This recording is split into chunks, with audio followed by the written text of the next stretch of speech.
Brave New World. Hello and welcome to Brave New World programme. My name's John Harrison. Cross-cultural communications has become a bit of a buzzword these days, with the term being used frequently in the mainstream press. Yet few people, including me, outside of academia, really understand what this term cross-cultural communication actually means. And what is the relevance of this subject in today's world? A world that seems to be becoming more fragmented every year. Here to tell us about this subject is Dr. Oksana Danchevskaya, an associate professor at the Institute of Foreign Languages in Moscow, and she's a specialist in cultural studies, cross-cultural communication, and American Indian studies. Welcome to the program, Oksana. Hello, John. Tell us, please, Oksana, what's this all about? What is cross-cultural communication? Well, in short, cross-cultural communication studies the communication of people from different cultures. But many people often misinterpret it, thinking that it happens only when the representatives of different ethnic backgrounds or people from different countries interact. And in fact, it's much wider, because every subculture, organization, religious group, gender, age, or social group has their own culture. And it means that communication between them can also be classified as cross-cultural. So, within my own community, so I'm living in South London, within my own community there may be Baptists there, and there may be Islamic people, and they all may be white. That would also be cross-cultural communication. You're not just talking about people clearly from different countries. You're talking about people who are maybe in the same country but experiencing different culture, whatever it is. Yes, that's true, at least as I see it, and many other scholars. Of course, there are different views, but I believe that we should consider all cultures. Okay. And so is this sort of like, you'd say it's a humanitarian subject? How do you study it? Or is it a science? I should say it's both, because it's an applied social science. And like any science, it has its object and subject of study, methodology, history, and even schools. But it's also a humanitarian subject, because it's very multidisciplinary and incorporates many other sciences and disciplines like cultural studies, psychology, linguistics, cultural anthropology, ethnology, sociology, communication studies, and more, and so on. So, in fact, cross-cultural communication is very diverse. It includes so many aspects. Right. Okay. So it's one of those sort of generic terms and words which spans a whole realm of different subjects which human beings have studied and know about. But what is it really, in a few words, then sum up this part of the program? What does cross-cultural communication do? You mean what it studies? What does it enable one to do if one studies it? Well, if one studies it, it enables people to understand themselves better, first of all, because when we study other cultures, we also understand our own culture better. Second, it helps them to adjust their own behavior to different situations, both professional and personal ones, to somehow maybe not completely avoid, but at least get prepared for culture shock when they travel or have to live as expats or study abroad and so on. And basically be better communicators. Because we understand ourselves, and therefore that helps us understand other people. We understand ourselves. We learn not to judge others just by ourselves. Right. And we start to not only understand, but also respect other people, their cultures, their views, religions, beliefs, norms, and so on. Well, that must be very difficult in today's world, which to me seems to be full of stereotypes, and stereotypes which are rammed down our throats every single day, thousands of them, about ourselves, included ourselves, Absolutely. The way we should behave, and of course, at the same time, about other people, about other cultures, and even more if you include what you've just been talking about, cultures within our own culture, which is something I never thought about. So how do you get around all that? I mean, how does the training that happens when people learn about cross-cultural communication, how do they learn how not to do that, to be bombarded and influenced by all the stereotypes that are coming into their consciousness every day? Oh, there are so many different ways how to teach this, and I really love what I'm doing, and I try to apply different approaches. For example, in Moscow State Pedagogical University, where I work, we have this very interesting and very good program, Theory and Practice of Cross-Cultural Communication, where we prepare diverse specialists in this area. And I like to give different creative tasks to my students, and a lot of practical work, because if we even look at the textbooks which exist nowadays, we have a lot of textbooks on theory of cross-cultural communication, but very, very few connected with the practical part. And it often happens that even after completing some course in some university, students don't even know what to do with that. Why do they need that? That's why practice, practice, and practice. So I love to send my students, as I call it, to the field, to communicate directly with people, to meet those people, to interact in all possible ways, and so on. Could you give me an example, please? How do you train people to do that? Because I know for myself, as somebody who I guess is in the communication world, how difficult it is, to listen, to train myself to listen, to actually understand what people are trying to tell me before I jump in with my own preconceived conclusion. I mean, even asking you questions now, I've got a list here of questions, which means that I've already figured out what you're going to tell me. I've already conceived the program, and you're just almost incidental based on that kind of interviewing. But I guess the way to do it is more of an open-ended interview, isn't it? Where I don't know what you're going to say, and I don't know what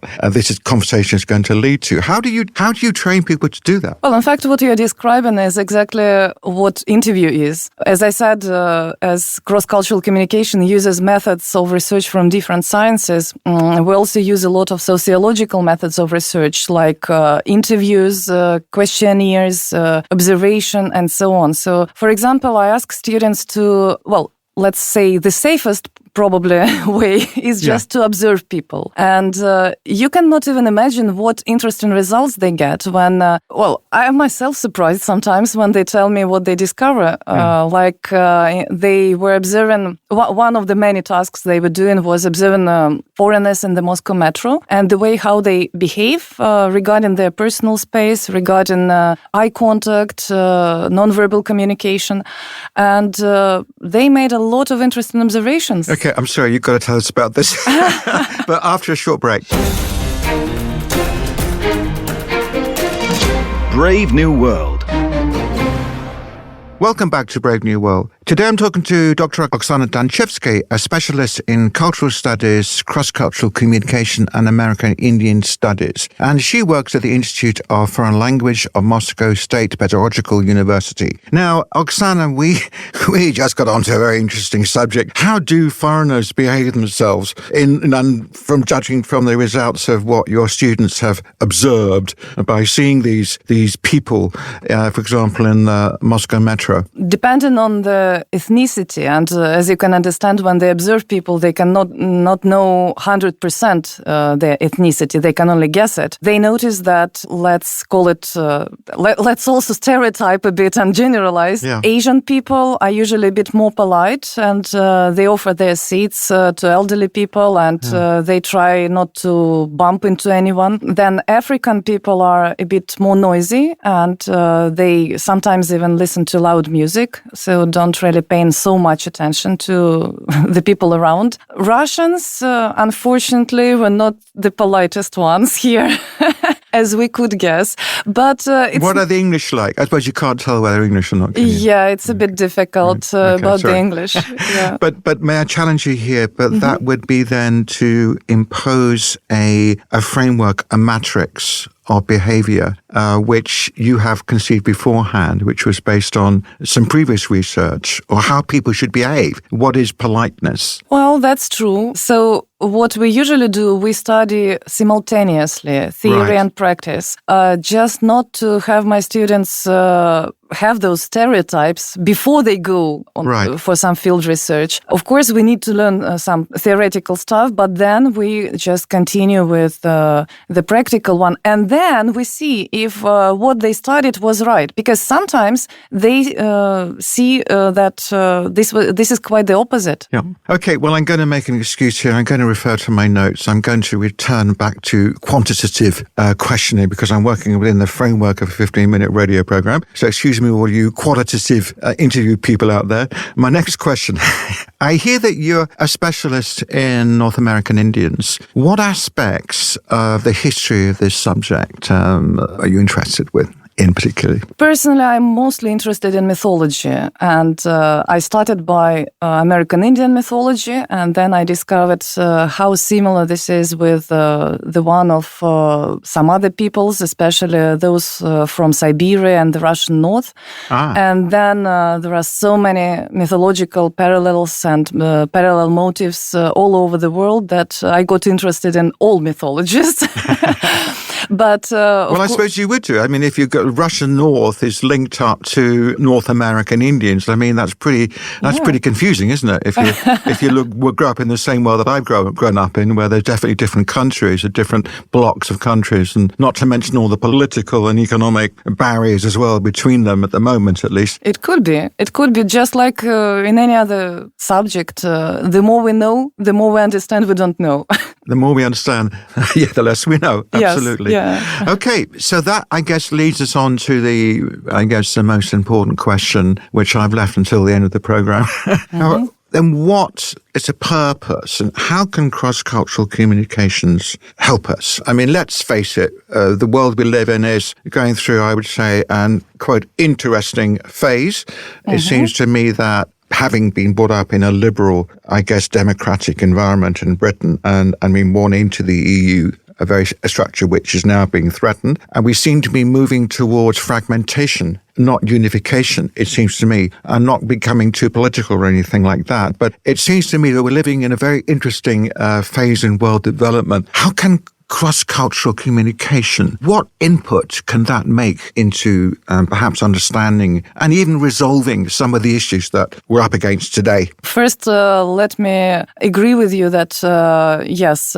we face some very interesting times. And I always tell my students that just look around because you are living at the time of changes. And tomorrow the world will be already different. But about fragmentation, I believe it also depends on people a lot. Mm-hmm. How they themselves decide to what kind of world they want to live in fact. And we all understand that today cross-cultural communication is just inevitable and happens everywhere, all the time, on the personal level and of course, also in international collaboration in politics, economics, business, education, cultural, social spheres, and many others. So obviously, we all want this communication to be successful. But if we don't know at least some aspects of and characteristics of the cultural background of the people we deal with, we can easily make mistakes, and some of them can lead just to lighter misunderstandings or culture shock, which we can gradually overcome, but some can lead to serious consequences such as offense or relationship breaks and even conflicts. So surely we don't want this. And cross-cultural communication teaches us not only how to correct such unpleasant mistakes, but also to predict possible problem situations and avoid them. And it can also help us understand people's needs, reasons for their behavior, choose our own strategy. And as I said before, it can also help us understand our own culture better. I think it's also very important. Yeah, and I remember learning, I think at school a long time ago, that stereotypes are created basically because of lack of knowledge, and one's brain fills in a vacuum when we don't know something about, correct me if I'm wrong, please, I'm not an expert, when we don't know something about something or somebody else, we fill that vacuum in with bits of information that other people perhaps have told us or we've read or we've just invented. Is that what stereotypes are? Basically, yes. So what you're doing then, CCC, let's call it, is a kind of antidote to stereotypes then? Yes, I guess so. And as I also mentioned, many people who start studying it first know very little about it. And they are full of those ethnic stereotypes. And not just ethnic, just all kinds of stereotypes. And gradually learning, they start to realize this is not quite so. And let's just study a bit more. And the more they start to get out of their comfort zone and communicate and learn new people, their traditions, their way of life, world outlook, the more they get interested and motivated. And the more we open up, the better we become. Is the world ready for this subject? It's absolutely ready. And it's not just ready, we really need it in today's world. Okay, final question. Why? Why? Because maybe it sounds a bit too pathetic, but it's in our hands to change this world for the better. I believe so. Okay, and cross-cultural communication can help that happen. Absolutely. Right. Well, with those very, very interesting and profound words, we'll end this program. I thank you very much indeed, Dr. Oksana Danchevskaya, for coming in to see us here at Sputnik Radio, Brave New World program. And just to remind you, listeners, Oksana is a specialist in cultural studies, cross-cultural communication, and American Indian studies. And she works at the Institute of Foreign Languages of Moscow State Pedagogical University. And I thank you very much indeed, listeners, for being with us today. Please do tune in again next week. Goodbye.